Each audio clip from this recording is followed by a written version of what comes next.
Camera সব বন্ধ হয়েছে। আমাকে বলার কিছু নেই, আমি হেলমেটটা না পড়তে কোথাও বেরোতে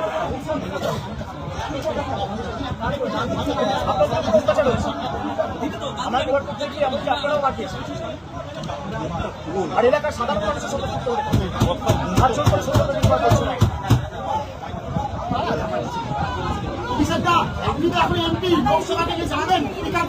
আমরা করবো আগে আইনত টিকাপ করবো, তারপর নিশ্চিতভাবে এখন যে অবস্থা কেউ তো কথা শুনছে না। এখন যে অবস্থা আমাদের কর্তব্য জানানো, আমরা বিচার ব্যবস্থার উপর আস্থাশীল ভরসাশীল, আমরা কোর্টে মুভ করবো। প্রত্যেকটা ভিডিওগ্রাফিক এভিডেন্স আমাদের কাছে আছে, আপনারা নিজেরা সাক্ষী। সুতরাং সাংসদ হিসেবে আগামী দিন প্রিভিলেজ বসানো মুভ হবে এবং আমরা হাইকোর্ট সুপ্রিম কোর্ট অব্দিও যাবো। খালি হাইকোর্টে নয়, সুপ্রিম কোর্টে এমনকি আমি নিজেদের কারণে পিটিশন আনাবো। আমার অধিকার আছে, ভারতের সংবিধান আমাকে অধিকার দিয়েছে।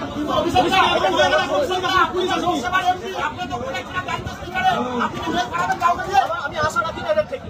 আমি আমার জীবনের থেকেও বেশি চিন্তিত সঞ্জুর মৃত্যু বাবা মার জীবন নিয়ে। তাদের প্রাণের উপর যে প্রাণঘাতী হামলা হবে, আমি সেই কারণে এখন এখান থেকে বেরিয়ে যেতে পারি, আমি চলে যেতে পারি। কিন্তু আমি চলে যাওয়ার পরে একটা বেঁধে দেবো।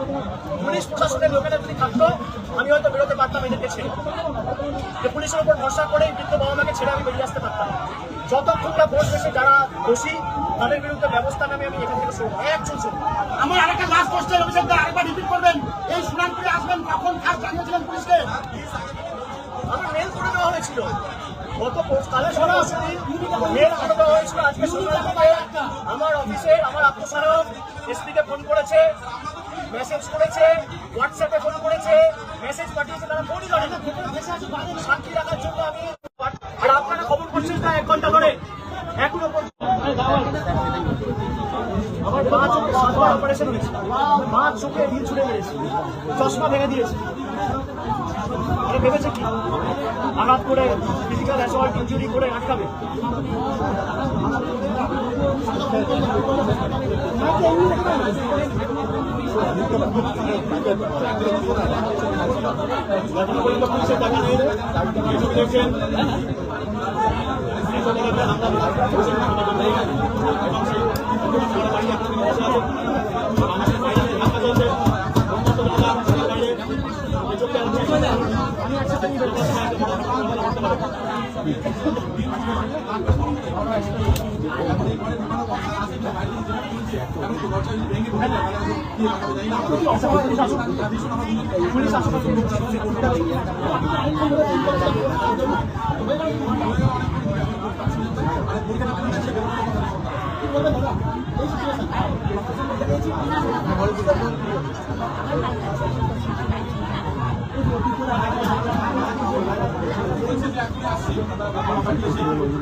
চশমা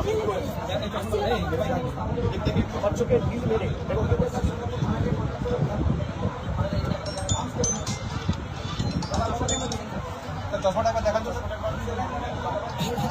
অভিষেক আরেকবার চশমাটা দেখো।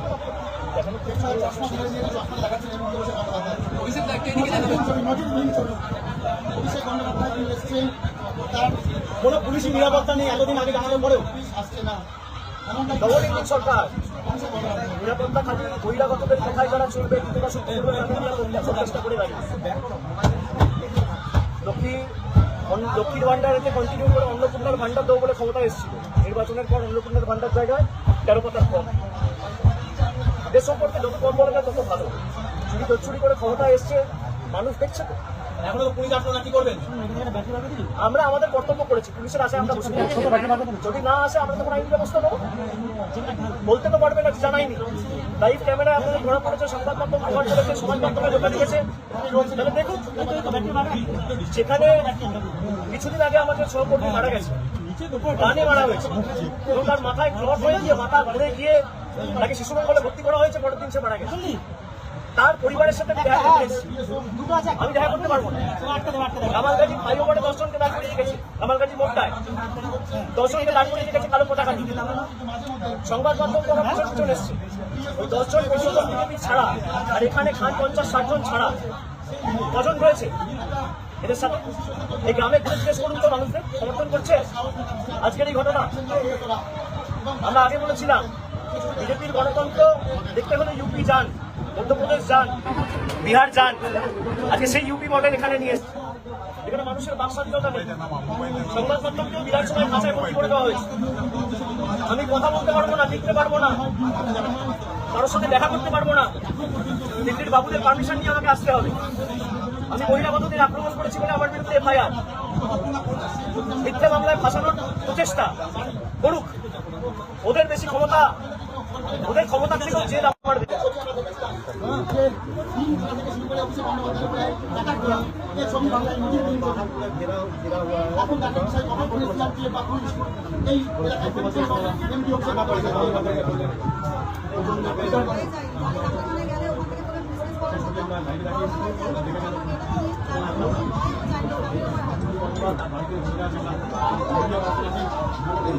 আমার মনে হয় এটা ভাঙার টাইম, আমার মনে হয় এটা হচ্ছে না এটা চাপানো না, না এটা চাপানো যায়, চাপানো যায়।